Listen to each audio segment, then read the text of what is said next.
దేశవ్యాప్తంగా సంచలనం రేపినటువంటి Kolkata RG Kar college and ఆసుపత్రిలో జరిగినటువంటి ఈ ట్రైనీ డాక్టర్ సంబంధించినటువంటి ఘటన ఏదైతే ఉందో ఈ ఘటనలో దొరికినటువంటి నిందితుడు దుర్మార్గుడు ఈ సంజయ్ రాయ్ ఎవడైతే ఉన్నాడో వాడిని పోలీసులు 6 గంటల్లోనే పట్టుకున్నారు.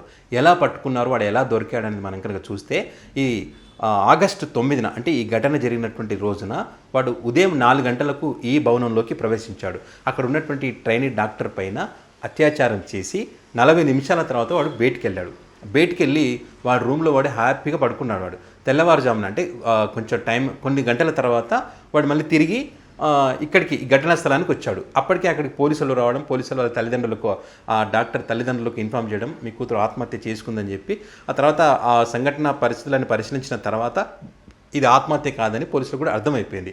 సో ఏం జరిగింది అని తెలుసుకునే ఒక ప్రయత్నం అయితే చేశారు.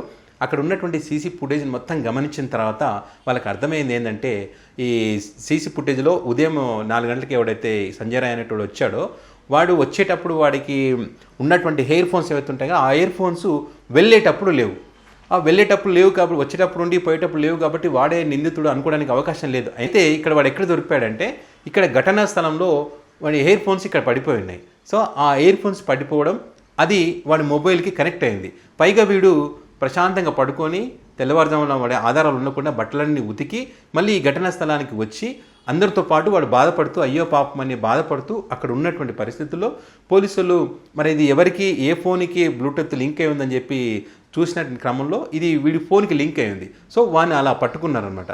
ఇదే కాకుండా వాడి బట్టలైతే ఉతికి ఆరేసాడు కానీ వీడి షూకు ఉన్నటువంటి రక్తపు మరకలు ఏవైతే ఉన్నాయో ఆ మరకలు కూడా వీని పట్టించాయి. ఎంత ఎంక్వైరీ చేసిన తర్వాత అసలు నిజమేందనేది వాడు ఒప్పుకున్నాడు.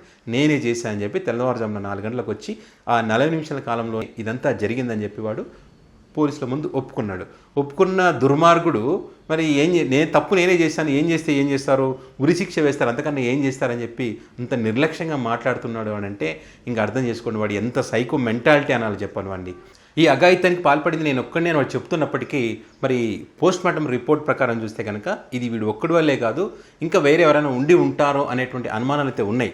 అయితే ఈ సీసీ కెమెరాలో చూస్తే దాని ప్రకారం చూస్తే వాడు ఒక్కడే లోపలికి వచ్చి వెళ్ళిపోయినట్టుగా కనిపిస్తూ ఉంది. అయితే మరి లోపల ఉన్నటువంటి సిబ్బంది కానీ ఎవరైనా వీడికి సహకరించారో వాళ్ళ ప్రమేయం కూడా ఉందనేటువంటి తేలాలంటే విచారణ చేస్తూ ఉంది కాబట్టి సిబిఐ కూడా విచారణ చేస్తూ ఉన్నారు కాబట్టి రానున్న రోజుల విచారణలో తేలేటువంటి అవకాశం అయితే ఉంది. దుర్మార్గుడు అయితే నేను ఉరిశిక్ష కన్నా అంతకన్నా ఎక్కువ వేస్తారని చెప్తా ఉన్నారు. ప్రతి భారతీయుడైతే ఉరిశిక్ష కన్నా అంతకు మించిన వేరే శిక్ష వేయాలని చెప్పి ప్రతి ఒక్కరు కోరుకుంటున్నారు.